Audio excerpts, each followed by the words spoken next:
اللہ جل وعلا نے اپنی لا ریب لا شک کتاب میں فرمایا کہ انما المؤمنون اخوہ، مومن آپس میں بھائی بھائی ہیں۔ حضور علیہ السلام نے ارشاد فرمایا المسلم اخو المسلم، یہ مسلمان کا بھائی ہے۔ فرمایا لا یظلمہ ولا یسلمہ، کہ نہ وہ اس پر ظلم کرتا ہے نہ وہ اس کو اکیلا چھوڑتا ہے، یعنی نہ وہ اس پر ظلم کرتا ہے نہ وہ اس کو ظالم کی سپرد کرتا ہے۔ فرمایا من کان فی حاجت اخیہ کان اللہ فی حاجتہ، جو کوئی شخص اپنے مسلمان بھائی کی حاجت کو پورا کرنے میں لگ جاتا ہے، اللہ جل وعلا اس کی تمام حاجات کو پورا فرما دیتا ہے۔ اس کا ایک یوں مفہوم بھی سمجھیے کہ جو کہ شخص دنیا میں اللہ کی مخلوق پر رحم کرتا ہے، خالق کے کائنات اس کو اس دن سایہ عطا فرمائے گا جس دن کسی شے کا سایہ نہیں ہوگا۔ اب نوٹ کیجئے، قرآن فرماتا ہے مومن آپس میں بھائی بھائی ہیں۔ حضور کا فرمان ہے المسلم اخو المسلم، کہ مسلمان آپس میں بھائی بھائی ہیں، وہ نہ ایک دوسرے پر ظلم کرتے ہیں نہ وہ اس کو ظالم کے سپرد کرتے ہیں۔ اب یہاں پر غور کیجئے، آیا ہم اس بھائی چارے کو نبھا بھی رہے ہیں کہ نہیں؟ ہمارے درمیان وہ بھائی چارہ برقرار بھی ہے یا نہیں؟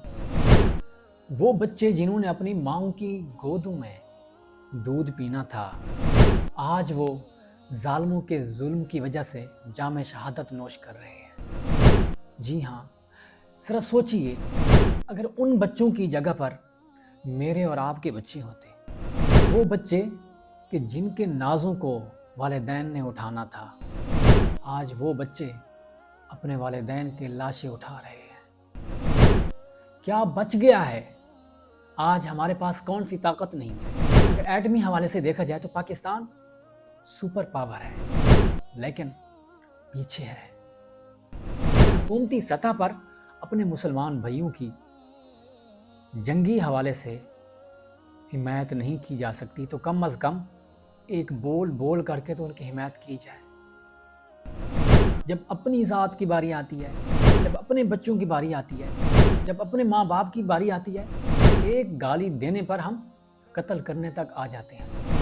لیکن دیکھیے، وہ بھی تو ہمارے بہن بھائی ہیں نا، جن کو اللہ تعالیٰ نے ہمارا بھائی بہن قرار دیا ہے، جن کو اللہ کے رسول نے ہمارے بھائی بہن قرار دیا ہے، لیکن ہم ان کا حق ادا نہیں کر رہے۔ چلو ہم ان کے لیے جنگ نہیں لڑ سکتے ظالم کے ساتھ اور کچھ نہیں کر سکتے، ہم ان کے لیے دعائیں تو کر سکتے ہیں، اور اس دعا کے علاوہ ہمارے پاس ایک اور بھی راستہ ہے۔ جی ہاں، جس ظالم کی گرفت میں آج ہمارے بھائی ہیں، ہم ان ظالموں کی تمام پروڈکٹس کا بیکاٹ کر سکتے ہیں۔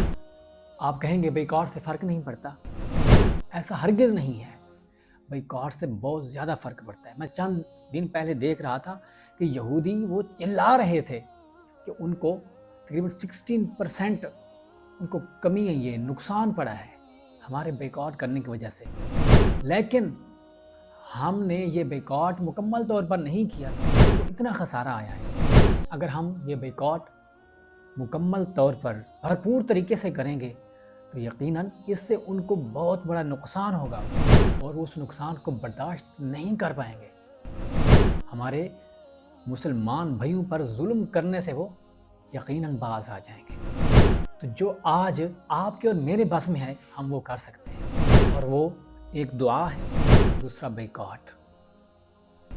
یہ فقط بات سننے تک نہیں ہوتی، بات کرنے تک نہیں ہوتی، اس پر عمل کرنا لازمی ہوتا ہے۔